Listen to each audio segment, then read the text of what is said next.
Môre julle, welkom by Crosstalk, waar ons voor die kruis gaan staan, elke dag, waar ons lewens by die kruis kom neersit, elke dag. Vrydagoggende wil ek saam met jou stil word oor die Here, met die hele gedagte dat ons harte moet voorberei, vir God wat gaan werk.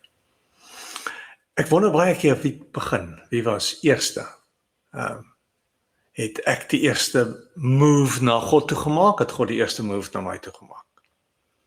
En ek kan nie anders as om elke keer met hierdie vraag terug te gaan na die woord toe nie. Genesis 1 sê, in die begin het God die hemel en aarde gemaak.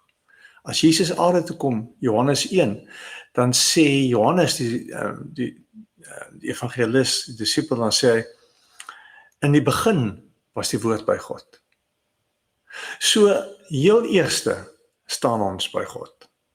En ek wil Sondag met 'n reeks begin oor Genesis 1, 2, 3 en 4, die hele gedagte van alles begin hier. Ons verstaan van God, ons verstaan van onsself, ons verstaan van sonde in ons lewens, ons verstaan van verhoudings, begin hier. Begin by God, wat skep. As ons dit nie glo nie, het ons lankal opgegee met onsself, met mense, met ons kinders, met ons ouers, met die wêreld waarin ons is, omdat diep binne in ons glo ons dat God het eerste begin.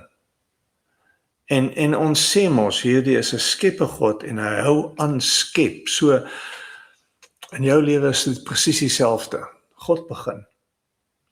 Maar God begin beteken nie hy draai om en loop weg nie. God begin beteken, dis die eerste tree van hierdie verhouding wat hy met jou wil hê. So, vanoggend is die challenge. Maak jou hart weer oop vir God om te begin. Jy hoef nie die eerste move na hom toe te maak nie. Hy kom eers na jou toe.